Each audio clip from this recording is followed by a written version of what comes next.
मौसम का आपातकाल। नमस्कार, मैं आपके साथ आशीष प्रमोद गोस्वामी। समय है जवाब तो चाहिए का। देखिए, अक्टूबर का महीना चल रहा है और अक्टूबर के इस महीने में भी आसमान का गुस्सा शांत होता दिख नहीं रहा है। जी हां, दिल्ली एनसीआर की आप बात कर लें या राजस्थान की या फिर हरियाणा की या फिर हिमाचल प्रदेश की या फिर जम्मू कश्मीर की, हर जगह मसलन वही स्थिति है।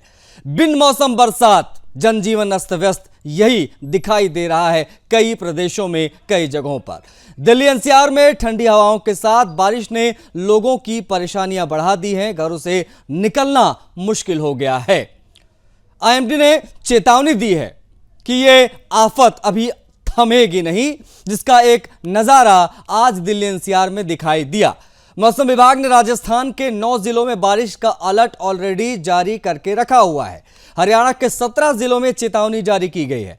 मध्य प्रदेश में चक्रवाती तूफान के चलते 7 से 8 अक्टूबर तक भारी बारिश की संभावनाएं जताई गई हैं।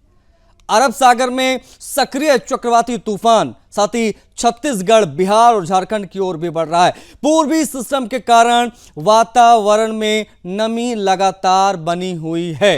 वहीं हिमाचल में बर्फबारी और बारिश ने ठंड को और ज्यादा बढ़ा दिया है। कई रास्ते बंद हैं। येलो अलर्ट कई जिलों में जारी है। जम्मू कश्मीर के ऊपर इलाकों में, विशेष तौर पर जो ऊपरी इलाके जम्मू कश्मीर के, वहां बर्फबारी और भारी बारिश प्रमुख राजमार्गों और सड़कों को यातायात के लिए बंद कर चुकी है। जी हां, बदलता मौसम चक्र, समुद्री तापमान में असमान वृद्धि और वायुमंडलीय नमी का असंतुलन। जी हां, वन, जंगल, नदी, पहाड़ के साथ छेड़छाड़ ने मौसम को अनियंत्रित कर दिया है। यह भी यहां हाईलाइट करना बहुत आवश्यक है। ग्लोबल वार्मिंग ने तो जैसे इस हाहाकार को स्थायी रूप दे दिया हो। ऐसे में जवाब तो चाहिए कि सुलगते सवाल भी यहां रख देता हूं। आखिर बिन मौसम की इस बरसात का मुख्य खगोलीय कारण क्या है? क्या प्रकृति हमें कोई चेतावनी दे रही है?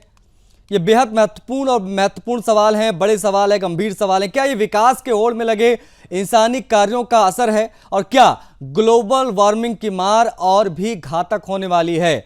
इस पर बात करेंगे, लेकिन उससे पहले बिन मौसम की इस बरसात पर मौसम वैज्ञानिकों का कहना क्या है, वो जरा एक बार देख लीजिए। उसके बाद हमारे साथ कुछ ज्योतिषाचार्य जुड़ेंगे, उनसे ग्रहों की क्या स्थिति है, क्यों अशांति है, उसकी भी बात करेंगे। जो फोरकास्ट है आने वाला अगले 7 दिन के लिए 6 अक्टूबर से लेकर 12 अक्टूबर तक, इसमें हल्का से मध्यम बरसात रहेगा दोनों क्षेत्रों में, गुजरात और सौराष्ट्र को दोनों क्षेत्रों में ही। इसमें 6, 7, 8 अक्टूबर को, और उसके आगे थोड़ा बारिश का जो हल्का से मध्यम बरसात का स्थिति रहेगा वो कम हो जाएगी। मेनली रहेगा दक्षिण और क्षेत्रों में, गुजरात रीजन के दक्षिण क्षेत्रों और सौराष्ट्र के भी दक्षिण क्षेत्रों में हल्का से मध्यम बरसात का संभावना रहेगा। अभी जो हमारा साइक्लोनिक स्टॉर्म शक्ति, इसका जो स्थिति है अभी वीकेंड होके साइक्लोनिक स्टॉर्म हुआ है। अभी इसका जो पोजीशन है west central adjoining north west Arabian sea near latitude 19.6 degree north and longitude 60.5 degree east. अभी ये द्वारका से 940 kilometre west south west wide direction में है और नलिया से 960 kilometre west south west direction पे है। It is likely to move east south east और डायरेक्शन में over west central and adjoining north west Arabian sea and अभी धीरे धीरे और भी वीकन हो जाएगी इनटू डिप्रेशन मॉर्निंग ऑफ 7 अक्टूबर। 36 घंटे अभी ये रेनफॉल एक्टिविटी कंटिन्यू करेगी और हमने ऑरेंज अलर्ट रखा हुआ है पंजाब और हरियाणा में। उसमें पंजाब में 8 जिले ऐसे हैं जहां पे ऑरेंज अलर्ट है, जिसमें नॉर्थ वेस्टर्न पंजाब है और कुछ मालवा का भी, साउथ ईस्ट मालवा भी है। उसमें पठानकोट, गुरदासपुर, होशियारपुर, अमृतसर, तरन तारण, जलंधर, फिर आपका लुधियाना आ गया, मोगा आ गया, फरीदकोट आ गया, मुक्तसर साहिब, इन एरियाज में जो है हमने ऑरेंज अलर्ट आज रखा हुआ है। और इसी तरह से हरियाणा के नॉर्थ वेस्टर्न पार्ट जो हैं, जैसे पंचकुला, अम्बाला, यमुनानगर, कैथल, कुरुक्षेत्र, करनाल और फिर वेस्टर्न पार्ट में कुछ चांस है, हिसार, सिरसा, फतेहाबाद में। लेकिन ये आज एक्टिविटी रहेगी। आज हैवी रेनफॉल के चांसेस भी हैं इन जिलों में, 1-2 जिलों पे संभावना है कि वो भी होगी। कल से रेनफॉल की इंटेंसिटी में कमी आ जाएगी। लेकिन ये कंटिन्यू करेगा। थोड़ा सा मूवमेंट नॉर्थ ईस्टवर्ड हो जाएगा थोड़ा सा, क्योंकि ईस्टवर्ड मूव कर रहा है, और फिर परसों से ठीक हो जाएगा। परसों से फिर से मौसम दोनों राज्यों में सामान्य रहेगा और ठीक रहेगा। तो लगातार बरसात का दौर जारी है, अक्टूबर का महीना चल रहा है। अब ये कहा जा रहा है भाई, ये बिन मौसम बरसात के पीछे की मुख्य वजह क्या है? कुछ तस्वीरें आई, जरा एक बार आप देख लीजिए, उसके बाद में हमारे साथ कौन कौन से मेहमान जुड़ेंगे वो भी आपको बताएंगे। अनंतनाग जम्मू कश्मीर की तस्वीरें देखिए, किस प्रकार से बरसात के बाद सड़कों पर जल जमाव है। वही हाल चंडीगढ़ में और दिल्ली में लगातार बरसात का दौर जारी है। हरिद्वार उत्तराखंड की भी तस्वीर आप देखिए, वहां पर भी लगातार बरसात। जयपुर की तस्वीर आप देखिए, पिंक सिटी की, वहां पर भी हर तरफ बारिश ही बारिश और जल जमाव तो वहां बेहद आम माना जाता है। और मनाली में भी किस प्रकार से मौसम की मार देखने को मिल रही है वो भी हम आपको बता दें। कई इलाकों में बर्फबारी की खबरें भी आ चुकी हैं, विशेष तौर पर जम्मू कश्मीर में ऊंचाई इलाकों में लगातार बरसात। अब सवाल यह है कि ये बिन मौसम बरसात के पीछे की मुख्य वजह क्या है? अनंतनाग, चंडीगढ़, दिल्ली, हरिद्वार, जयपुर, मनाली, ऐसे तमाम जगहों की तस्वीरें हम तक पहुंच रही हैं। बरसात का दौर तमाम क्षेत्रों में लगातार जारी है। इसके पीछे की मुख्य वजह क्या है ये समझने की हम कोशिश करें, क्योंकि इस बरसात की वजह से जनजीवन पूर्ण रूप से शहरों में विशेष तौर पर अस्त व्यस्त हो जाता है। ये बरसात किसानों के लिए हो सकता है अच्छी हो, लेकिन ज्यादा बरसात भी किसानों के लिए दिक्कत इस वक्त पैदा करेगी, क्योंकि जो धान का सीजन है वो ऑलरेडी धान फूटने लगा। उस बीच अगर बरसात ज्यादा होती है तो दिक्कतें बढ़ती हैं। लेकिन शहरों में जो स्थिति है उसको देखकर हम कह रहे हैं कि ये मौसम का आपातकाल है। वजह क्या है ये हम समझने की कोशिश करेंगे आज के इस पूरे कार्यक्रम में। अक्टूबर में प्रकृति का यह आसमानी कहर क्यों है, कब तक ये सब कुछ चलने वाला है, इसका ज्योतिषीय कारण क्या है वो भी समझने की कोशिश करेंगे, क्योंकि ज्योतिषाचार्यों के अनुसार पहले ही कह दिया गया था कि ये वर्ष जो है बहुत ज्यादा टिपिकल रहने वाला है। इस वर्ष में बहुत सारी घटनाएं भी घटेंगी, प्रकृति की मार भी झेलनी पड़ेगी। घटनाएं हमने देखी हैं इस वर्ष और अभी प्रकृति की मार भी हम देख रहे हैं। कौन कौन से मेहमान हमारे साथ कनेक्ट हैं उनसे आपका परिचय कराएंगे, फिर हम चर्चा उन्हीं से करेंगे। तमाम महानुभाव हमारे साथ जुड़ गए हैं। Doctor HS. रावत जी हैं, ज्योतिषाचार्य स्क्रीन पर दिखाई दे रहे हैं। एच.एस. रावत जी, बहुत आभार समय देने के लिए, बहुत स्वागत है आपका। डॉक्टर पुरुषोत्तम कुमार जी हैं, आपका भी बहुत स्वागत है सर, ज्योतिषाचार्य हैं डॉक्टर पुरुषोत्तम कुमार शास्त्री जी। हमारे साथ पंडित अमित पांडे जी हैं, ज्योतिषाचार्य हैं। पंडित जी, आपका भी बहुत स्वागत है और समय देने के लिए आपका भी बहुत आभार। Doctor S N. पांडे जी हैं, मौसम वैज्ञानिक। एस.एन. पांडे जी को हम देख पा रहे हैं स्क्रीन पर। एस.एन. पांडे जी, आपका भी बहुत स्वागत है। सभी मेहमान स्क्रीन पर दिखाई दे रहे हैं, लेकिन मैं चर्चा की शुरुआत जो है वो डॉक्टर एस.एन. पांडे जी आपके थ्रू करना चाहूंगा। कब तक ये हमें अभी और झेलना पड़ेगा, क्या किस प्रकार का आपका नजरिया है इस पर और इसकी मुख्य वजह क्या है, जरा ये भी बता दीजिए दर्शकों को। Doctor S N. पांडे, जिस तरह से अब की बार देश में लगातार मौसमी सिस्टम बनते जा रहे हैं और अभी आप देखिए जो हमारा वेस्टर्न डिस्टरबेंस आया हुआ है, ये वेस्टर्न डिस्टरबेंस नवंबर के आखिरी में इतने मजबूत आते हैं जिनसे बर्फबारी शुरू होती है। लेकिन आप देखिए पिछले 48-24 घंटे में जम्मू कश्मीर, हिमाचल और उत्तराखंड की ऊंची पहाड़ियों पर बर्फबारी हुई है और इसी के साथ बारिश भी हो रही है। तो जिस तरह से जब देखिए मानसून सिस्टम बनते हैं तो बारिश होती है और इसके बाद देखिए शक्ति नाम का एक तूफान है जो द्वारका से इतनी दूरी पर है, उसकी वजह से भी कुछ मॉइस्चर फीड, देखिए बारिश का कारण होता है कहीं से भी मॉइस्चर फीड आना। मॉइस्चर फीड जब आता है तो बादल बनते हैं, बारिश होती है। तो इस समय जो शक्ति नाम का तूफान है उसका असर कम है, लेकिन फिर भी नमी आ रही है। इसके साथ साइक्लोन बने हुए हैं और वेस्टर्न डिस्टरबेंस भी भरपूर नमी लेके आ रहा है। इधर दक्षिण पश्चिमी जो मानसून की हवाएं हैं वो भी पूरे उत्तर भारत में, पूरे देश में वहां से भी नम हवाएं आ रही हैं। तो जब सब तरफ से नम हवाएं आ रही हैं तो निश्चित रूप से बादल बनेंगे, बारिश होगी। ये तो तकनीकी हुई कि बारिश क्यों हो रही है, लेकिन जिस तरह से जलवायु परिवर्तन हो रहा है तो उसकी वजह से एक्सट्रीम इवेंट्स होते हैं। हम इस पर भी एस.एन. पांडे जी, हम इस पर भी आपकी राय जानने की कोशिश करेंगे, क्योंकि पृथ्वी पर लगातार बढ़ता तापमान कितनी बड़ी वजह है। ग्लोबल वार्मिंग की बात भी आपसे हम समझेंगे और कितना ज़्यादा सावधान रहने की आवश्यकता है हम सभी लोगों को, ये भी हम और आपसे बातचीत करके जानने की कोशिश करेंगे, प्रयास करेंगे। बाकी हमारे साथ डॉक्टर एच.एस. रावत जी हैं, ज्योतिषाचार्य। हम एच.एस. रावत जी की तरफ बढ़ेंगे। एच.एस. रावत जी, आप किस प्रकार से देख रहे हैं ये ग्रहों की कोई अशांति या प्रकृति का असंतुलन क्या है? ग्रहाधीनम जगत सर्वम, ग्रहाधीनम नरावरा, काल ज्ञानम ग्रहाधीनम, ग्रह कर्म फल प्रदा। ये सारा जगत ये चराचर जगत, ये काल गणना सभी प्रकृति ग्रहों के अधीन है। ये सच है। ग्रहों का यूनिवर्स में जब कॉम्बिनेशन बनता है, वहां योग बनते हैं, तो पृथ्वी पर हलचल होती है।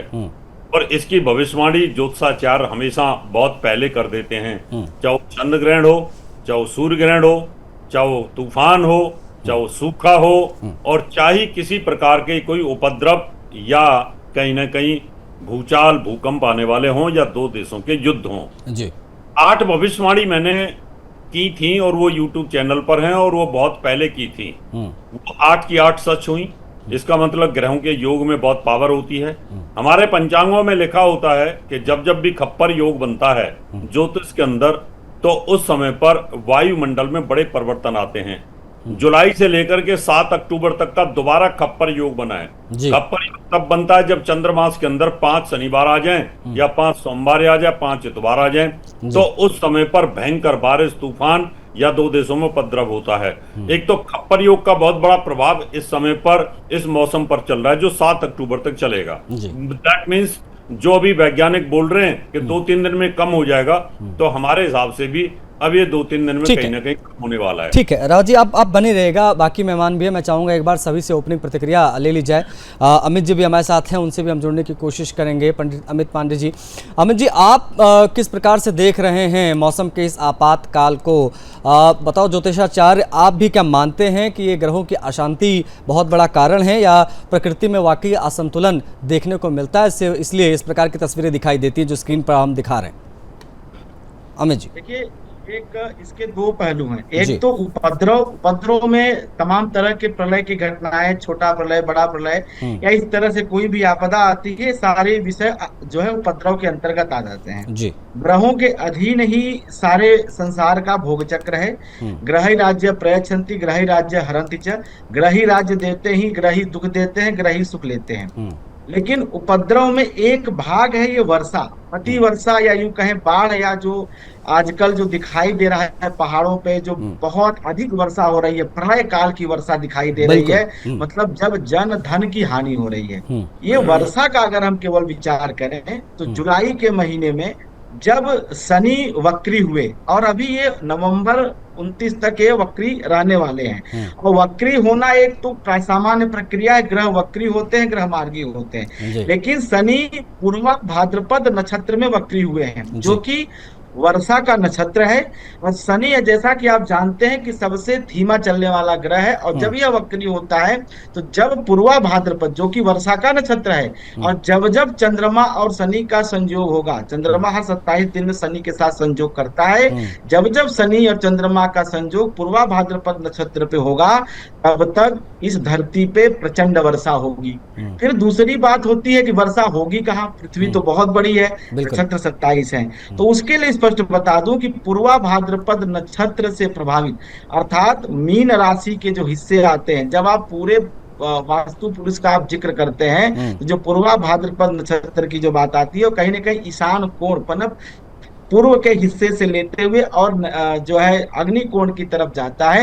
इन हिस्सों पे अल्प प्रलय की स्थिति बनती है, बहुत अधिक वर्षा होती है, जो वर्षा सुख देने वाली नहीं अपितु दुख और पीड़ा देने वाली होती है। यही अगर यहाँ शुक्र होता तो यह जो वर्षा होती, यह धन देने वाली, लोगों को शांति प्रदान करने वाली, पृथ्वी को फलीभूत करने वाली, अर्थात सब प्रकार से मंगलकारी वर्षा होती। लेकिन चूंकि शनि और चंद्रमा की युति जब पूर्वा भाद्रपद में पिछले 2-3 दिन से है, और अभी यह कम से कम 2-2.5 दिन तक ऐसी स्थिति बनी रहेगी, यह वर्षा का प्रलय रूप आपको देखने को मिलेगा। क्योंकि पूर्वा भाद्रपद नक्षत्र तो वर्षा का है, लेकिन वहां पे शनि की वक्री स्थिति यह जरूर जो है अधिक वर्षा की, या यूं कहे प्रलय काली वर्षा का जो है यह प्रमाण सिद्ध करता है। पंडित जी, आप अधीन ही वर्षा होती है। जी पंडित जी, आप बने रहिएगा, हमारे साथ डॉक्टर पुरुषोत्तम कुमार जी हैं, उनसे भी हम बातचीत करने की कोशिश करेंगे। ज्योतिषाचार्य हैं आप। पुरुषोत्तम जी, बतौर ज्योतिषाचार्य आप किस प्रकार से देख रहे हैं मौसम के इस आपातकाल को, और ये कब तक ऐसा चलने जा रहा है? अभी देखिए, कोई भी प्रक्रिया के अंदर में कुछ भी होता है तो इनका हमारे तो संबंध है से होता है। जैसे अभी डॉक्टर रावत साहब भी कह रहे थे कि बिगर ग्रहों के कुछ भी संभव नहीं होता है। और अगर मैं अभी बात करूं, देखिए पीछे जो आज विषय पे हम लोग चर्चा कर रहे हैं, अभी 15 दिन पहले और 7 तारीख को जो ग्रहण पड़े थे, ग्रहण का जो ग्रहण सेना ने कहा था कि कहीं पानी बरस जाएगा तो कहीं सूखा पड़ जाएगी, तो कहीं बर्फ पड़ेगी, कहीं पहाड़ खिसकेंगे। इस तरह का जो प्रकोप है, ये जो 2 ग्रहण होते हैं, ये हमारे लिए बहुत हानिकारक माने जाते हैं, चाहे वो इंसान हो या जीव हो या जंतु हो, जलचर हो या थलचर हो। तो कहीं ना कहीं ये ग्रहों का भी प्रभाव है। और कहीं ना कहीं ये अभी अब आप देखें कि अक्टूबर के महीने में बारिश होकर के मैं देख रहा था न्यूज के अंदर में कि 30 आदमी झारखंड के अंदर में जल में बह करके मर गए। तो कहीं ना कहीं जो अप्रिय घटना हो रही है, ये इसका जो प्रभाव है हमारे ग्रहों से है। और ग्रहों की जब शुभ दृष्टियां नहीं पड़ती हैं तो इस तरह के प्रकोप पड़ते हैं, और अभी आने वाले टाइम में और भी ये देखने को मिल सकते हैं। जी ठीक है, आप बने रहिएगा पंडित जी हमारे साथ मौसम वैज्ञानिक भी हैं doctor S N. Pande ji. Doctor S N. Pande ji, इससे पहले जब आपसे बातचीत हुई तो इसके वैज्ञानिक दृष्टिकोण आपने समझाए, क्योंकि तमाम ज्योतिषाचार्य हैं वो ज्योतिष के हिसाब से इसकी गणना करते हुए तमाम भविष्यवाणियां करते हैं और बता भी रहे हैं। लेकिन बतौर एक मौसम वैज्ञानिक आपसे अब मैं समझना चाहूँगा इसके पीछे ग्लोबल वार्मिंग कितना बड़ा कारण है, जो गर्मी बहुत ज़्यादा हमने इस वर्ष देखी, क्या ये बहुत बड़ा कारण है? प्लीज़ बताइए, तमाम दर्शकों को सब जानना चाहते हैं। देखिए, आप देख रहे हैं जो ग्लोबल वार्मिंग है उसकी वजह से पूरी दुनिया जलवायु परिवर्तन के दंश को झेल रही है। और इसमें जो सबसे बड़ी बात है कि इसकी वजह से एक्सट्रीम इवेंट्स होते हैं, जो भी मौसमी घटनाएं होती हैं वो चरम पर होती हैं। आप देख रहे हैं जिस तरह बारिश हुई, कलकत्ता में एक दिन में 125 मिलीमीटर बारिश दर्ज हुई, उत्तर प्रदेश का बनारस में 187 मिलीमीटर बारिश दर्ज हुई। कई जगह ऐसी हैं जहां पर 100-150 मिलीमीटर बारिश कुछ घंटों में दर्ज हो गई। जब इतनी बारिश 2-3 घंटे में रिकॉर्ड की जाती है तो ये निश्चित रूप से किसानों के लिए, जनमानस के लिए बहुत ही दिक्कत तलब होती है। इससे सारी जो भी हमारी दिनचर्या होती है खराब हो जाती है।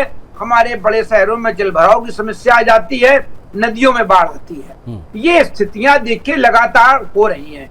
और जिस तरह से आप देखिए अभी बारिश चल रही है, बारिश खत्म होगी कि आप देखिए जो बर्फबारी नवंबर लास्ट में प्रिडिक्ट होती है और WD नवंबर लास्ट में आते थे, वो अक्टूबर फर्स्ट वीक में आ गए। तो अगर इसी तरह से WD सशक्त आते रहते हैं, बर्फबारी होती है, तो निश्चित रूप से ठंड भी ज्यादा पड़ सकती है पूरे गंगा के मैदानी भागों में, बिहार, बंगाल और मध्य प्रदेश और छत्तीसगढ़ तक। तो मतलब आप ये कह रहे हैं कि इस बार ठंड भी बहुत ज्यादा पड़ेगी अगर इस प्रकार से चीजें बिल्कुल। अगर देखिए अभी अब मानसून वापसी पे रुका हुआ है 26 तारीख से, वो शाहजहानपुर उत्तर प्रदेश के और मध्य प्रदेश के उज्जैन और गुजरात पे रुका हुआ है। लेकिन आगे संभावना है 3 से 4 दिन में कि मानसून वापसी की जो हमारे फैक्टर होते हैं उसके अनुकूल होंगे और मानसून वापसी होगी। जैसे ये मानसून वापसी होगी तो अभी जो नमी आ रही है, चाहे वो हमारे दक्षिण पश्चिम मानसून की जो हवाएं आती हैं पूरे, जिनको अब वो उत्तर पश्चिमी हो जाएंगी। और जब उत्तर पश्चिमी हवाएं, अगर हवाएं ये पहाड़ों से होते आएंगी और पूरे गंगा के मैदानी भागों में, हमारे पूरे उत्तर भारत में इसका असर पड़ता।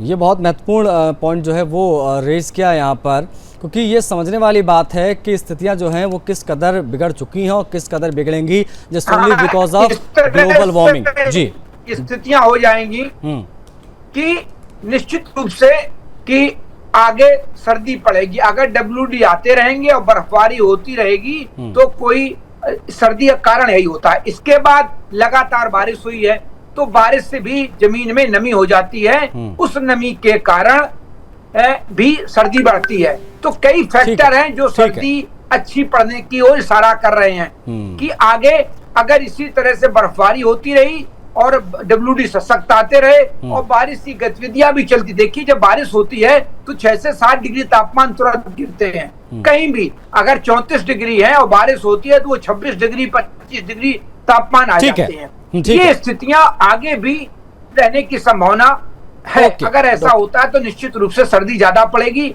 और ये स्थितियां जो एक्सट्रीम इवेंट्स वाली हैं, बारिश भी ज्यादा, गर्मी भी ज्यादा और सर्दी भी ज्यादा, यही दिक्कत करती हैं, हमारे जनजीवन को प्रभावित करती हैं। मानो इसका देखिए, आप कहते हैं जो हम बोएंगे हम वही काटेंगे, कहा जाता है, और इसके पीछे मानो कितना जिम्मेदार, इसके बारे में भी हम बात करेंगे, क्योंकि हम जो पॉल्यूशन या जो इस प्रकार की चीज़ें हम देखते हैं, वाकई इस पर भी बात होनी बहुत ज़रूरी है। बाकी हमारे तमाम ज्योतिषाचार्य लगातार बने हुए हैं, हम उनसे बातचीत कर रहे हैं। रावत जी की तरफ एक बार मैं फिर से बढ़ूंगा। रावत जी, आपसे जब हमने समझा तो आपने बेहतर तरीके से तमाम सवालों के जवाब दिए, लेकिन नक्षत्रों के प्रभाव से जुड़ा भी हो सकता है क्या ये? क्योंकि आपने देखा, जब मैं अपने गाँव जाता हूँ तो लोग कहते हैं हथिया नक्षत्र चल रहा है। हथिया नक्षत्र में आमतौर पर बारिश होती है, लेकिन बहुत ज्यादा बारिश होना भी आश्चर्यचकित करता है थोड़ा। एच.एस. रावत जी, देखिए आशीष जी, नक्षत्रों के ऊपर चंद्रमा की गति, सूर्य की गति एक सीमा के लिए होती है, लिमिटेड सीमा के लिए होती है, लेकिन जब राशियों के ऊपर गति होती है तो लंबे समय के लिए होती है जी। ये आप इतिहास अगर उठा के देखें तो जब भी शनि मीन राशि में आता है, मीन राशि जलीय राशि होती है, जलीय राशि के अंदर शनि का जब गोचर होता है 2.5 साल के लिए, तो 2.5 सालों के अंदर कहीं ना कहीं वो पीक आवर में अनबैलेंस करता है। तो इस समय शनि का जो मूवमेंट है, और वैसे भी आकाशीय जो कौंसिल होती है, आकाशीय कौंसिल, ग्रहों की आकाशीय कौंसिल होती है जिसमें 10 पदाधिकारी बनते हैं, जिसमें से 6 तो क्रूर और पापियों के पास है, तो उनमें से एक शनि के पास भी है। और शनि इस समय वर्षा और तूफान, इन दोनों चीजों को, बाढ़ को लेकर के बैठा हुआ है। तो ये तो बहुत पहले की प्रेडिक्टेड है, 8-10 महीने पहले इसको प्रेडिक्ट किया गया था कि ये बाढ़ की स्थिति बनेगी। और जैसे ही इसने मीन राशि में परिवर्तन किया, तब भी हमने इसको बताया था कि इस समय बाढ़, तूफान, भयंकर तकलीफें आएंगी। तो एक तो शनि का जलीय राशि में प्रवेश, ये भी इफेक्ट डालता है। और दूसरा, जो बृहस्पति होता है, देवगुरु बृहस्पति, उसकी अतिचार गति है, ये भी पृथ्वी के मौसम को बहुत ज्यादा प्रभावित करता है। जब भी बृहस्पति की अतिचार गति होती है तो उस समय पर मौसम परिवर्तन होते हैं। कोई भी ग्रह के चारों तरफ नॉर्मल गति से ज्यादा कोई ग्रह घूमेगा तो निश्चित तौर पर उसका वेग जो है वो डिस्टर्ब होता है। अंतरिक्ष में जब वो डिस्टर्बेंस होती है तो हम उसको कहीं ना कहीं कुंडली के अंदर कैलकुलेशन कर देते हैं कि इस समय देवगुरु बृहस्पति अतिचार गति में, तो कहीं ना कहीं मौसम परिवर्तन होगा। अगर ग्लोबल वार्मिंग होती तो फिर तो मेरे हिसाब से मुझे लगता है बहुत ज्यादा पानी नहीं बरसता, कहीं ना कहीं फिर कमी हो जाती, सूखा पड़ती। फिर हम ये कहते हैं ग्लोबल वार्मिंग है, सूखा पड़ रही है। लेकिन पानी का ज्यादा बरसना, ये एक सबसे बड़ी बात है कि ये वैज्ञानिकों को भी कहीं ना कहीं अचंभित कर रहा है, और इस महीने तक कर रहा है, अक्टूबर तक, क्योंकि ये कहीं ना कहीं खप्पर योग और पिशाच योग का प्रभाव है। ये तो पहले से आज 7 अक्टूबर है, और आज ही वैज्ञानिकों ने कहा है कि अभी ये कम होना शुरू हो जाएगा। वही हम भी कह रहे हैं, 7 अक्टूबर के बाद ये बारिश कम होनी शुरू हो जाएगी और धीरे धीरे खप्पर योग का प्रभाव कम हो जाएगा। तो दैट मीन्स आकाशीय कौंसिल, ग्रहों की गति ऊपर जो मूवमेंट करती है, उसके दुष्प्रभाव या अच्छे प्रभाव पृथ्वी लोक के ऊपर आते हैं, वही हम कैलकुलेशन करके बताते हैं। तो ये ग्रह गति का प्रभाव है।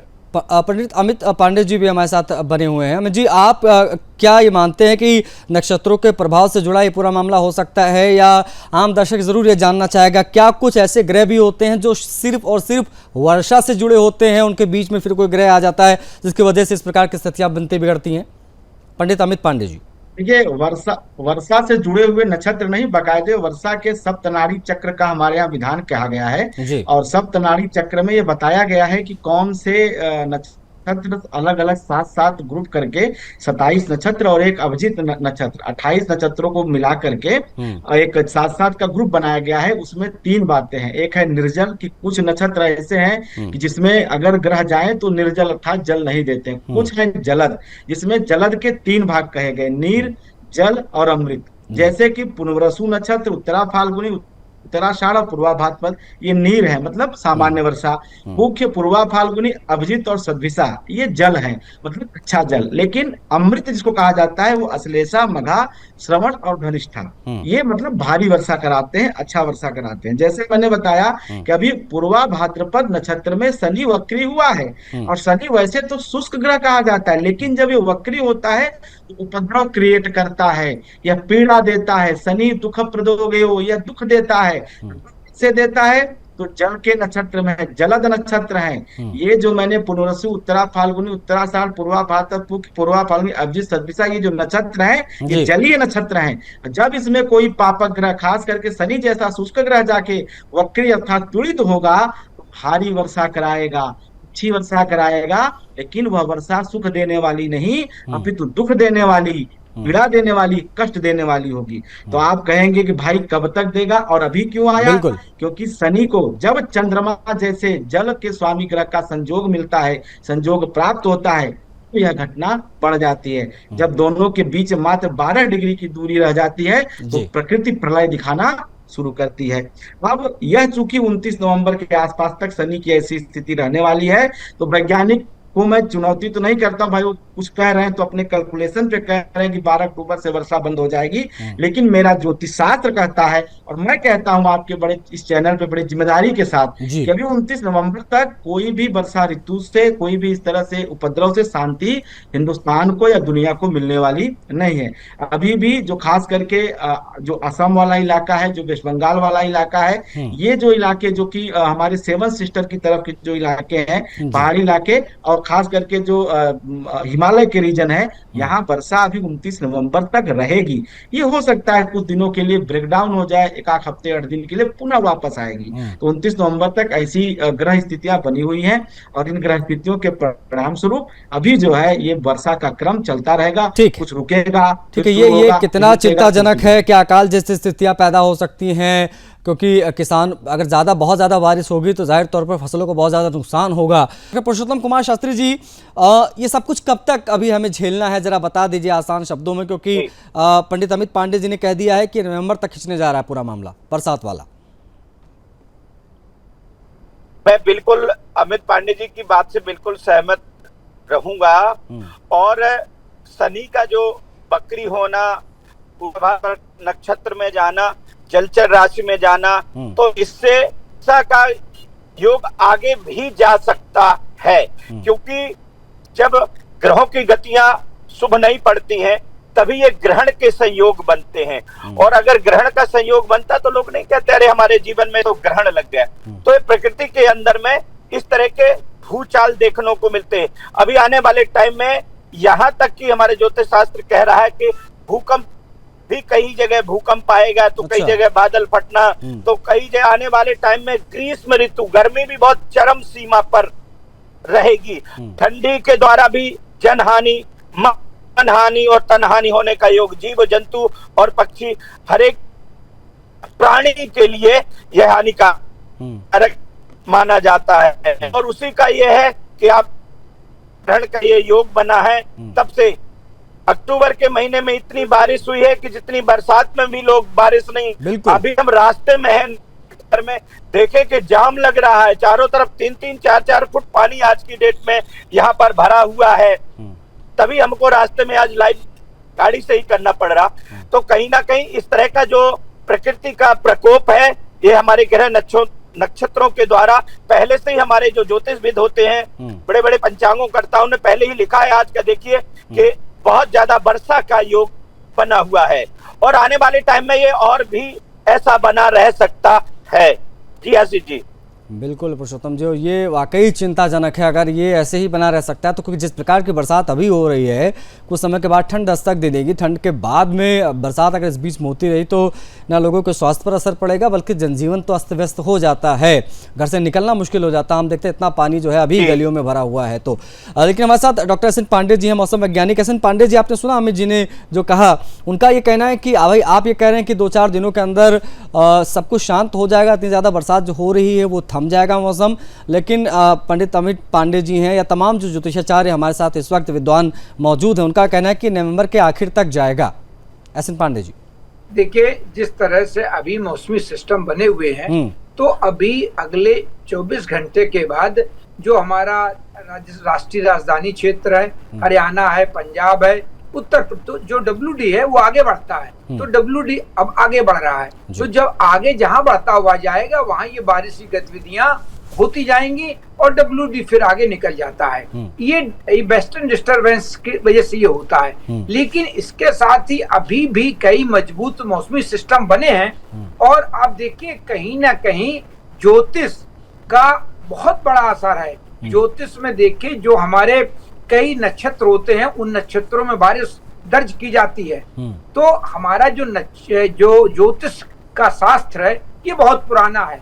और आप भी देखिए जो घात की कहावतें थी वो कई सौ साल पहले बनी हुई थी, लेकिन उनकी आज भी सटीकता पूरी तरह खरी उतरती है। और जिस तरह से हमारा मौसम विज्ञान, भारत मौसम विज्ञान भी नई तकनीकी पे काम करता है, तो हमें सबका सामंजस्य जोड़ के चलना पड़ेगा, चाहे ज्योतिष शास्त्र हो, चाहे मौसम विज्ञान हो, क्योंकि जिस तरह से अच्छा, एक चीज और मैं पांडे समझना चाहूंगा, ये आज जो प्रकृति में असंतुलन हम देख रहे हैं, क्योंकि गर्मी के मौसम में इतनी ज़्यादा गर्मी होती है कि हम झेल नहीं सकते, मतलब एसी अगर घरों में ना हो तो जीना मुश्किल है, ये कूलर पंखों का ज़माना चला गया ऐसा लगता है। और जब बरसात होती है तो भी बहुत ज़्यादा, जिसकी हम आज बात कर रहे हैं, आप लोग कह ही रहे हैं कि ठंड भी बहुत ज़्यादा पड़ेगी। इसका जिम्मेदार मानव कितना है, हम और आप कितने हैं, और कितना ज्यादा सचेत और सावधान हो जाने की जरूरत है आने वाली पीढ़ियों के लिए, प्लीज बताइए। देखिए, ये सारी मानव जनित है। जो भी पृथ्वी का हमने दोहन किया है, चाहे पृथ्वी से पानी निकाला हो, चाहे हमने पृथ्वी से पेड़ काटे हो, जो भी है, हमने प्राकृतिक संसाधनों का भरपूर उपयोग किया, लेकिन उनके लिए कंजर्वेशन के लिए काम नहीं किया, उनके संरक्षण के लिए काम हमने बिल्कुल नहीं किया। और ये जिम्मेदारी हम अपनी सरकारों पे छोड़ देते हैं। जब तक हर आदमी जलवायु परिवर्तन को नहीं समझेगा, हम अगले जो हमारी पीढ़ी है उसको हम ये संस्कृति, कल्चर नहीं देंगे कि हमें पृथ्वी बचानी है, हमें स्वस्थ रहना है, हमें आगे आने वाली पीढ़ियों को स्वस्थ रखना है, हमें ऑक्सीजन चाहिए, हमें पानी भी चाहिए, और इसके साथ हम जब बच्चों को ये शिक्षा देंगे, तभी आगे आने वाली पीढ़ियों को हम स्वच्छ पानी, ऑक्सीजन और खाद्यान्न उपलब्ध करा पाएंगे। अब देखिए, ग्लेशियर पिघल रहे हैं, इतनी गर्मी हो रही है, तो ग्लेशियर पिघलने से आगे अभी एक नई रिसर्च आई है कि गंगा जिस तरह से ड्राई हो रही है, तो अगले हो सकता है कि कई दशकों के बाद गंगा भी नाला रह जाए, यमुना भी हमारी नाला बन जाए। ये चीजें पैनिक लगती हैं। 2050 में वैज्ञानिकों ने कहा है कि समुद्र के किनारे दुनिया के जितने शहर हैं डूब जाएंगे। अभी आप देखिए, समुद्र किनारे लगातार समुद्र बढ़ता जा रहा है और समुद्र लैंड एरिया को कवर करता जा रहा है, पूरी दुनिया में हो रहा है, कोई भारत में नहीं हो रहा। तो हमें अपनी पृथ्वी को बचाना है, इसके लिए काम करना है। इसके लिए ना कोई सरकारें काम कर सकती हैं, बिल्कुल, इंडिविजुअल रूप से हर व्यक्ति को समझना होगा कि हमें आगे आने वाली पीढ़ियों को स्वस्थ रखना है, खाद्यान्न देना है, उनको ऑक्सीजन देना है, पानी देना है। नहीं तो निश्चित रूप से स्थितियां इतनी विकराल हो जाएंगी कि ये बातें पैनिक लगती हैं। आप देखिए, धराली ऐसे कस्बे अब की बार पूरे पहाड़ों पर लगातार, चाहे जम्मू कश्मीर हो, हिमाचल हो, उत्तराखंड हो, कहीं पर भी जो स्थितियां रही वो डरावनी स्थितियां रही, और जनमानस का नुकसान हुआ, आर्थिक नुकसान हुआ, और इसको कोई बचा नहीं पाया। हमारा सारा डिजास्टर मैनेजमेंट रखा रह गया। प्रकृति के आगे किसी की नहीं चलती है ना पांडे जी, प्रकृति के आगे किसी की नहीं चलती है। नदियों का जो हमारा उनका निकास था उसको हमने बंद किया। हमने हर शहर के जो प्राकृतिक ड्रेनेज था उसको बर्बाद किया है। नदियों के किनारे हमने शहर बसा दिए हैं। आप देखिए, जो नदियों का डूब क्षेत्र होता है, सब जगह आपको जनता मिलेगी, और जब बारिश होती है, बाढ़ आती है, तो पूरे प्रशासन को पूरा ताकत लगानी पड़ती है उनको बचाने में, उनको ऊंची जगह में ले जाने में, उनको खाने की व्यवस्था कराने में, उनको दवा की व्यवस्था कराने में, क्योंकि जब पानी उतरता है तो बीमारियां शुरू होती हैं। तो हमें खुद ये देखना होगा कि हमें गंगा नदी हमारी कैसे बचेगी, हमें कैसे इसमें खुद लोगों को आगे आना होगा। हम सब कुछ सरकार के ऊपर नहीं छोड़ सकते। एच.एस. रावत जी, इस वर्ष हमने अभी कुछ महीने पहले ही चंद्र ग्रहण भी देखा है, क्या ये भी एक बहुत बड़ा वजह है, बहुत बड़ा कारण आज जो इस वक्त हम बरसात देख रहे हैं वो? देखिए, अब सारी दुनिया ग्रह पे चल रही है। जो हमारा ज्योतिष शास्त्र है हमारे देश का, ये हजारों साल पुराना है, और ज्योतिष की गणना आज भी उतनी ही वैज्ञानिकता है जितनी हमारे विज्ञान में है। बिल्कुल पांडे जी, आपने सही कहा। लेकिन मुझे लगता है कि ज्योतिषाचार्य एच.एस. रावत जी हमारे साथ बने हुए हैं। अगर मेरी आवाज आप तक पहुंच रही रावत जी, तो प्लीज बताइए, अभी जो चंद्र ग्रहण हमने देखा, क्या ये भी बहुत बड़ा कारण है आज जो बरसात इस समय हम देख रहे हैं, और जो नवंबर एंड तक जैसा कि बताया जा रहा है? आशीष जी, देखिए, ज्योतिष एक बड़ा सटीक विज्ञान है और शास्त्र भी है जी। मैं ये कह दूं कि हाँ, इसका बड़ा इफेक्ट है, नहीं, समय लगता है। कोई भी ग्रहण जब पड़ता है ना, तो धीरे धीरे पृथ्वी को इफेक्ट करता है जी। क्योंकि ओजोन परत डिस्टर्ब होती है। ओजोन परत डिस्टर्ब होने के बाद पृथ्वी के जिस हिस्से पे ग्रहण का प्रभाव होता है वो हिस्से ज्यादा प्रभावित होते हैं इसके अंदर। इसलिए मैं ये बोल दूं कि अभी बारिश हो रही है और मैंने भी अपना वाह लूट लेने के लिए बोल दिया कि नहीं नहीं ग्रहण का प्रभाव है जी, ग्रहण की वजह से युद्ध हो रहे हैं जी, ग्रहण की वजह से ऐसा हो गया। ये तो हमने 10 महीने 1 साल पहले ही लिख दिया था कि भैया शनि मीन राशि में आएगा, बारिश और तूफान और बाढ़ आएंगी, और हमने 6 महीने पहले ये भविष्यवाणी करी थी भयंकर बाढ़ आएगी। वाकई में अजय रावत जी इस बार ऐसी ऐसी जगहों पर बाढ़ हमने झेली है, देखी है, जहां कभी बाढ़ नहीं आती थी। ये सिचुएशन हमने देखी, पंजाब में देखा आपने क्या हाल हुआ। देखिए मैंने कहा ना ग्रहों का कॉम्बिनेशन जिस एरिया पे पृथ्वी के पे पड़ेगा जहां पर वो उनकी सेंट्रलाइज होकर के जो रोशनी है और जो किरणें पड़ती हैं वो एरिया तो प्रभावित होगा। वो समुद्र में हो जाएगा तो समुद्र में सुनामी आ जाएगी, वो अगर अटलांटा में हो जाएगा तो वहां आ जाएगी, वहां जापान में होगा तो जापान में सुनामी आएगी। अगर कहीं पर भी आएगा पृथ्वी के जिस हिस्से पर उसका प्रभाव आएगा तो पृथ्वी कहीं ना कहीं वहां पे हिलेगी, उसके इफेक्ट करेंगे। तो ये तो ऊपर से पृथ्वी तो एक छोटा सा कहीं ना कहीं पिंड है ना जो चारों तरफ ग्रहों के बीच में फंसा हुआ है और वो सूर्य की परिक्रमा कर रहा है। तो चारों तरफ से ग्रहों का जब प्रभाव और योग बनता है तो वो पृथ्वी को प्रभावित करता है, पृथ्वी की नेचर को प्रभावित करता है। जब अग्निकारक प्लैनेट आते हैं और जब एक साथ इकट्ठे हो जाते हैं तो जंगलों में आग लगती है कि नहीं लगती है, उसकी भविष्यवाणी हम करते हैं। तो जंगलों में कोई माचिस से आग तो लगाने नहीं आता, क्यों? वहां का टेम्परेचर हाई हो जाता है, टेम्परेचर हाई होने की वजह से पत्थरों की वजह से और जैसे जैसे आग लग जाती है वहां पर। तो ऐसे हम ओलावृष्टि की भी तो बात करते हैं। इस समय भयंकर ओलावृष्टि होगी। ओलावृष्टि जब होती है जब 2 ठंडे प्लैनेट अंतरिक्ष के अंदर एक साथ होते हैं तो उनकी किरणें जब अंतरिक्ष के एटमॉस्फेयर के जिस वातावरण पर पड़ती हैं तो वहां पर जो जल होता है अंतरिक्ष के अंदर वो बर्फ के तौर पर बन करके नीचे गिरना शुरू हो जाता है, ओले गिरने शुरू हो जाते हैं, सूखे ओले गिरने शुरू हो जाते हैं, बारिश भी नहीं होती है। तो ये सब ये बहुत बड़ा विज्ञान है। और मौसम वैज्ञानिक अगर इसको और समझे ज्योतिष को तो मैं कहता हूं सटीक भविष्यवाणी हिंदुस्तान कर सकता है कि कहां क्या चीज होगी। बशर्ते क्योंकि अभी सरकार ज्योतिष को ज्यादा मान्यता देती नहीं है, इसलिए वैज्ञानिक भी उसमें इंटरेस्ट लेते नहीं है। नहीं तो वैज्ञानिक वो चीज है अगर ज्योतिष को और समझ ले, मेडिकल एस्ट्रोलॉजी को समझ ले तो मैं कहता हूं कि हिंदुस्तान दोबारा से विश्व गुरु ज्ञान के फील्ड में हो जाएगा। इसलिए ग्रहों के सब कुछ अधीन है और ग्रहों की वजह से सारा हो रहा है। ग्रहण जो हुआ है इसका इफेक्ट धीरे धीरे आगे आएगा, 6 महीने तक इसका इफेक्ट आता है, उसके भी इफेक्ट आएंगे, बीमारियां भी आएंगी, क्योंकि ये जो चंद्र ग्रहण आया है ये बीमारियां लेकर के आया है, उसके इफेक्ट आएंगे।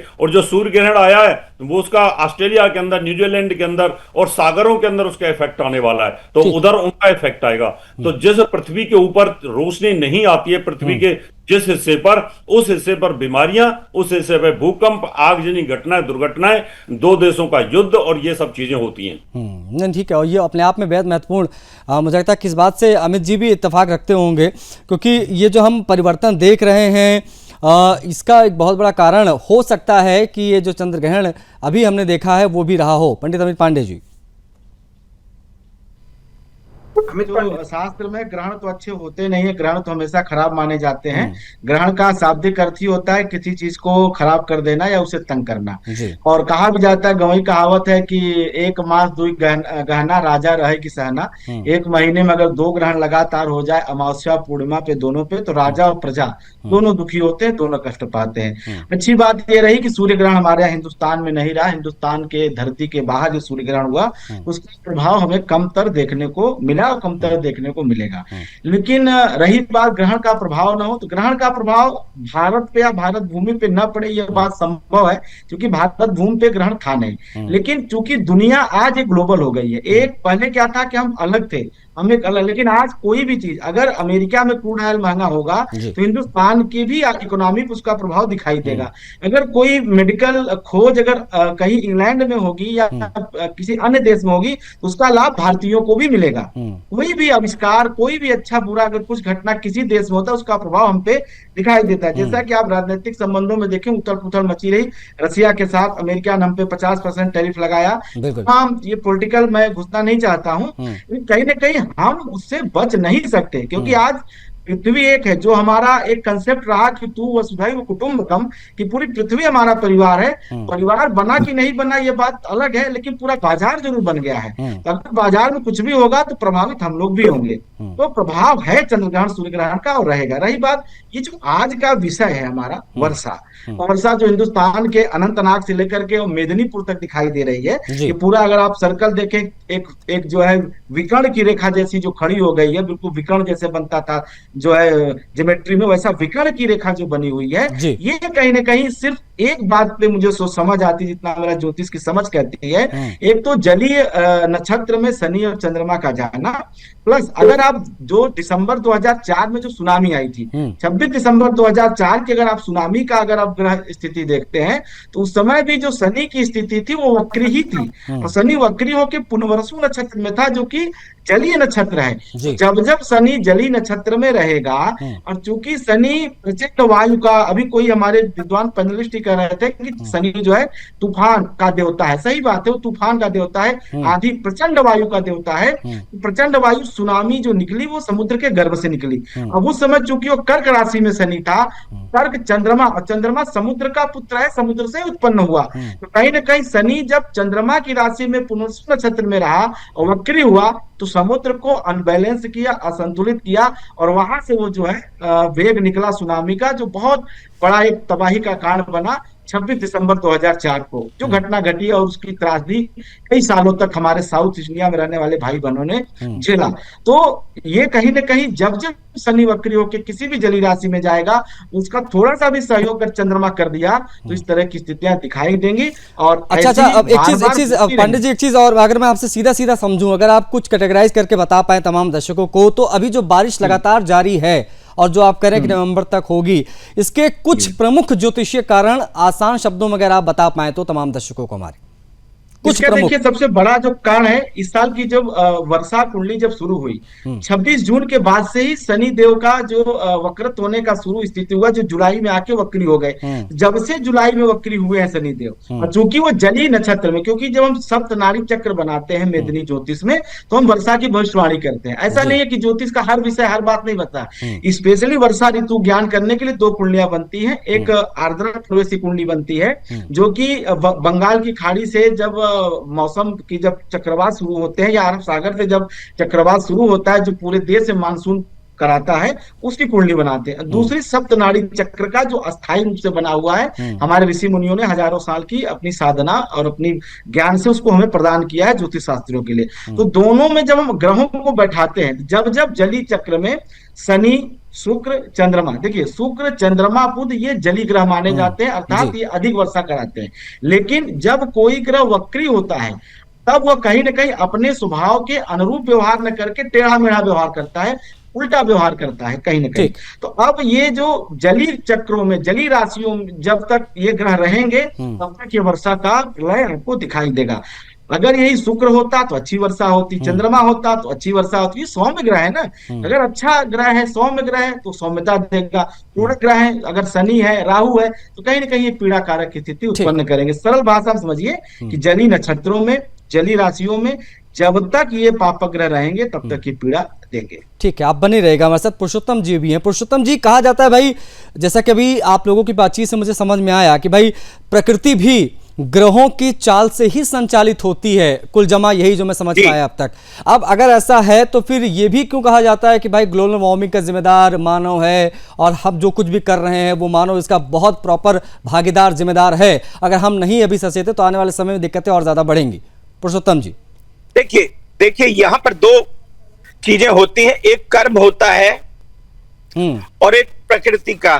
तो अगर ग्रहों का कोई प्रभाव आ रहा है तो वो भी एक योग बन रहा है, और कुछ हम अपने द्वारा भी बना लेते हैं कि अगर हम पर्यावरण की रक्षा नहीं करते, तो मैं इनकी बात से सहमत हूं कि कहीं ना कहीं इसके लिए भी मानव जिम्मेदार। अब आप देखें कि वृक्ष लगा कौन रहा है, कटाई सबसे ज्यादा हो रही, बड़े बड़े जंगल होते जा रहे हैं, जगह जगह जमीनों का दोहन हो रहा, पानी निकाला जा रहा है। तो कहीं ना कहीं इसके लिए एक मानव भी जिम्मेदार है। पर जिस तरह की अभी जो ग्रह स्थितियां, अभी तक तो आप पानी और बरसात से आने वाला, अभी देखने को आपको मिलेंगी कि बीमारियां भी बहुत ज्यादा उत्पन्न होने वाली हैं, क्योंकि वैसे भी शरद ऋतु उत्पन्न हो गई और बेमौसम की अगर बारिश हो रही है तो बीमारियां। इस टाइम पे सबसे ज्यादा लोगों को अपने सेहत और शरीर का ध्यान रखना चाहिए कि हम अपने आप को कैसे संभालें, कैसे स्वस्थ रहें। बुजुर्गों को सांस और खांसी की शिकायतें ज्यादा उत्पन्न हो जाएंगी, बच्चों को खांसी और जुकाम की हो जाएगी। तो सबसे ज्यादा अब अभी जो हो रहा है उससे हम सावधानियां कैसे बरतें, इस पर विशेष ध्यान देने की जरूरत है, जिससे हम इस मौसम की मार से अपने आप को सेफ और बचा सके। क्योंकि अभी यही टाइम है कि हम अपने सेहत के साथ में किस तरह से संतुलन बना करके रखें। जी आप बने रहेगा। एच.एस. रावत जी, वही सवाल मेरा आपसे भी रहेगा, बतौर एक ज्योतिषाचार्य आप किस प्रकार से इसका जवाब देंगे? क्योंकि अगर सब कुछ जो है वो ग्रहों के चाल के हिसाब से ही होता है तो फिर इसका जिम्मेदार मानव कैसे हुआ? एच.एस. रावत जी, आपकी आवाज नहीं आ रही है, आपकी आवाज नहीं आ रही है, आप प्लीज अनम्यूट एक बार कर लीजिएगा। आशीष जी, ये सच है कि जो मनुष्य है या 84 लाख योनियां हैं, ये सब ग्रहों की किरणों के साथ कठपुतली की तरह जुड़े होते हैं। जैसे कठपुतली को नचाने वाला नचाता है और नाचती है, ऐसे मोबाइल सेट जो हैं वो टावरों के साथ जुड़े होते हैं। जैसे टावरों पर सिग्नल होते हैं वैसे मोबाइल की फ्रीक्वेंसी काम करती है, तेज बोलता है या कम बोलता है। इसी प्रकार से अगर मैं बात करूं त्रेता युग के अंदर भी सूखा पड़ी थी। उस समय ना तो इंडस्ट्री थी, ना ग्लोबल वार्मिंग थी और ना जंगल काटे गए थे। उस समय तो जंगल बहुत ज्यादा थे, लेकिन राजा जनक के समय पर भी भयंकर सूखा पड़ी थी। पर के अंदर भी भयंकर सूखा पड़ी थी और 6-6, 7-7 साल तक बारिश नहीं हुई थी। आखिर उस समय कौन सी ग्लोबल वार्मिंग थी? वहां पर कौन से परमाणु युद्ध चल रहे थे? इसका मतलब ये रहा कि जब ग्रहों की गति ऐसी स्थिति में आ जाती है तो 3-3, 4-4 साल तक वर्षा नहीं होती है। पहले भी हमारे यहाँ पर 4-4 साल तक वर्षा नहीं हुई है, बहुत कम हुई है, बूंदाबांदी हुई और खत्म हो गई। ग्लोबल वार्मिंग तो उस समय भी थी, आज से थोड़ी चलिए। जब से इंडस्ट्रियलाइजेशन शुरू हुआ है तब से कहीं ना कहीं हमारी ओजोन परत तो डिस्टर्ब हो ही रही है, लेकिन फिर भी जैसे ही ऊपर से ग्रहों का ये भी बेहद महत्वपूर्ण विषय है भाई। विज्ञान वर्सेस ज्योतिष की भी बात होने लगती है। विज्ञान कहता है कि ये कम दबाव का असर है, ज्योतिष कहता है बृहस्पति और राहु का प्रभाव है। इस पर भी बात करना बहुत आवश्यक है। ये चीज़ आज बहुत ज़्यादा हाईलाइट करने की आवश्यकता थी, इसलिए हमने तमाम महानुभावों को बुलाया। ज्योतिषाचार्य आप देख पा रहे हैं, एच.एस. रावत जी हमारे साथ रहे, अमित पांडे जी हमारे साथ रहे, मौसम वैज्ञानिक भी हमारे साथ रहे, ताकि आप इसके जो मौसम वैज्ञानिकों के हिसाब से जो दृष्टिकोण उनका रहता है वो भी समझ पाए। आप पुरुषोत्तम जी की भी बात आपने सुनी। कुल जमा यही है, समझने की कोशिश हमारी यही थी, आप लोगों तक तमाम जानकारियां पहुंचाने की कोशिश यही थी कि ये सिर्फ मौसम का खेल नहीं है, ग्रहों की चाल भी इसमें शामिल है। आप सभी जुड़े, आप सभी का बहुत आभार, आप लोगों ने समय दिया। बड़ी चीज ये कि अक्टूबर में प्रकृति की मार जो है वो हम सब झेल रहे हैं। और एक और बड़ी चीज आज की सार्थक चर्चा से निकल कर आई कि ये जो कुछ भी हम देख रहे हैं, झेल रहे हैं, ये अभी 1 हफ्ते 2 हफ्ते तक का नहीं है। तमाम ज्योतिषाचार्यों का ये कहना है कि ये इस नवंबर के अगले महीने यानी नवंबर के अंत तक ये बरसात हमें झेलनी पड़ सकती है।